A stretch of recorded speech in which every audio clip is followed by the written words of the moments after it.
The first time I saw it, my jaw dropped. Right in the middle of my driveway, a place I had driven on every day for years, stood a brand new fence. It wasn't old, rusty, or weathered. No, this fence looked deliberate, almost aggressive, like someone had placed it there to make a statement, and I didn't have to look far to figure out who was behind it. There she was, Karen, the HOA president herself, standing on my lawn with a smug grin, clipboard in hand, as if she'd just conquered the world. "Morning," she chirped, her tone too sweet to be innocent. "Thought I'd do something to improve community safety." Improve safety? By blocking my driveway? I blinked, hoping I was misreading the situation. But no, this was real. Her fence was tall, freshly painted, and completely unauthorized on my property. She had crossed a line and she knew it. I could feel it in the way she avoided my gaze when I asked, what exactly are you doing?" The audacity was staggering. Karen, infamous in our neighborhood for her over-the-top enforcement of HOA rules, had somehow decided she could redesign my property for me. She wasn't just a little meddlesome. She was a full-blown tyrant with a ruler and a mission. Neighbors peeked from behind curtains, whispering and shaking their heads. It was the talk of the block, and I suddenly realized how small and powerless a person can feel when someone takes control of your life. Literally overnight, I spent the first hour in disbelief, pacing my living room, trying to figure out my options. Call the HOA? They'd probably side with her, knowing Karen. Call the cops? That seemed extreme, but perhaps necessary if she didn't remove the fence. I even considered buying a chainsaw on impulse. Not seriously, of course. But the thought crossed my mind. Then came the moment of clarity. I remembered something. A small but crucial detail buried deep in the HOA's own legal documentation. Something Karen had overlooked in her eagerness to assert authority. My heart raced. Could it be that this perfect plan she was so proud of had a fatal flaw? I grabbed the HOA rulebook and flipped through pages of regulations, restrictions, and legalese. And there it was, a single line that made me stop cold, smile, and whisper to myself, "She has no idea." Karen might have thought she was untouchable. That fence, that smug grin, the sense of power. She had counted on all of it. But she had forgotten one simple yet absolutely critical legal detail. And once I knew it, the entire foundation of her plan was about to crumble in ways she never imagined.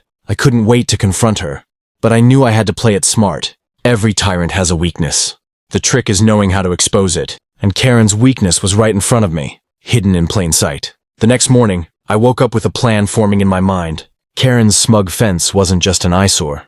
It was an opportunity. I knew the HOA's rules inside out, but more importantly, I had stumbled upon a tiny loophole that she had completely ignored. One clause, almost buried in legal jargon, made it clear no structure could be built on a private driveway without explicit, written consent from the property owner.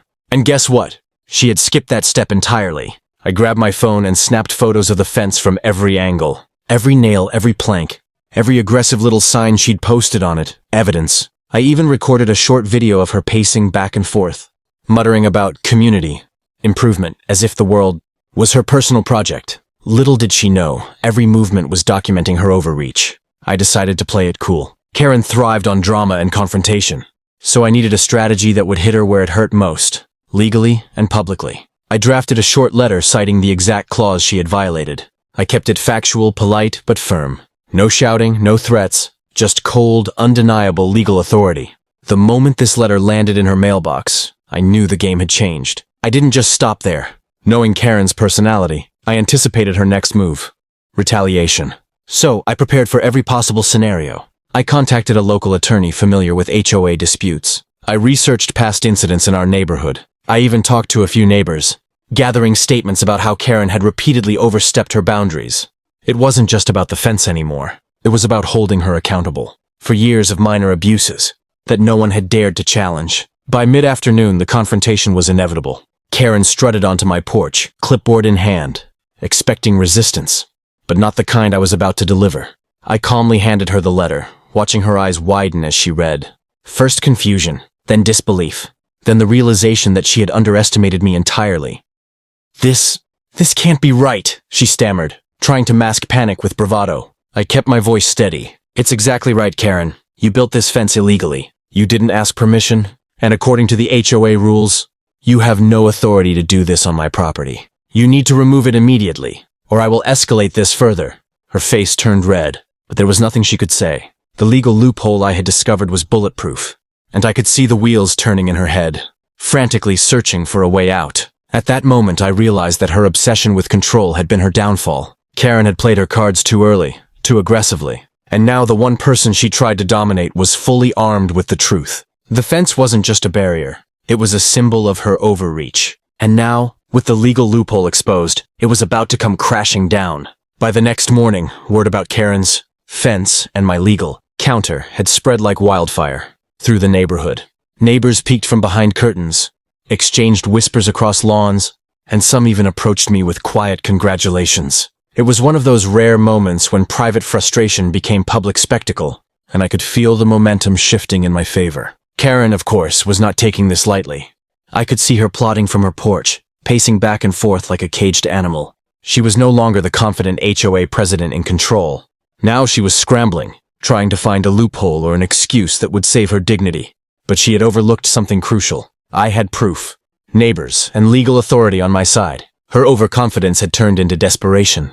It wasn't long before the first confrontation escalated. Karen stormed over, her face flushed, eyes wild. She waved her clipboard like a weapon. "I don't care about your little loophole. This is about community safety," she shouted, her voice echoing down the street. But instead of backing down, I stayed calm. I showed her the photos, the video, and the HOA documentation.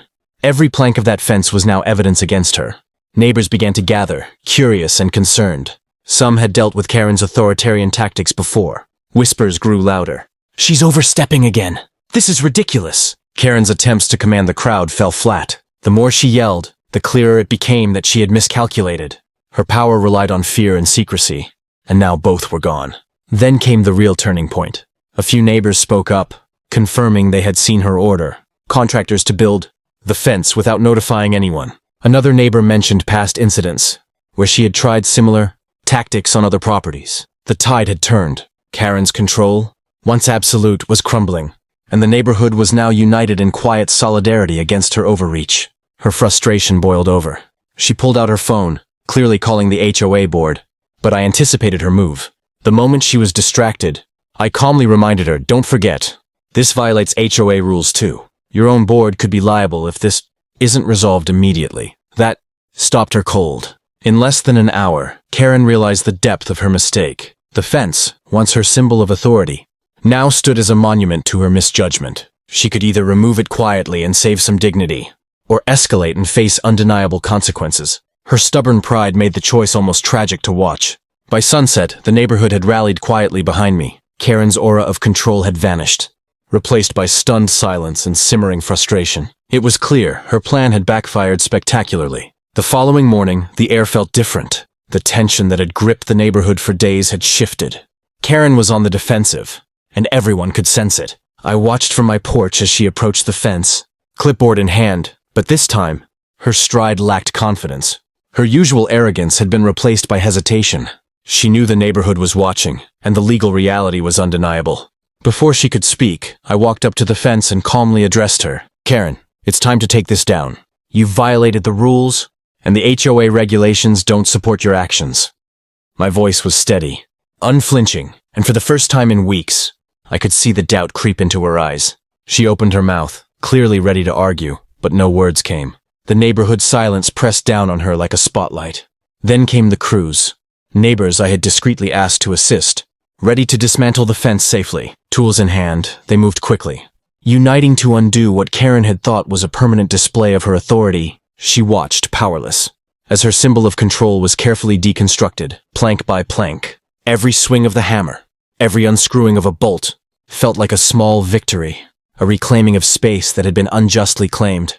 Karen's attempts at protest grew weaker. "You can't just—" she started but stopped, realizing her words held no weight against legality, community support, and common sense. The fence, which had once seemed so imposing, now looked pathetic, half standing, half collapsed. Her perfect plan was crumbling before her eyes, and there was nothing she could do to stop it. By the afternoon, the last piece of wood was removed. The driveway, my driveway, was free once again. Neighbors came over, offering quiet congratulations and words of support. The small crowd that had gathered earlier had dispersed, but the sense of triumph lingered.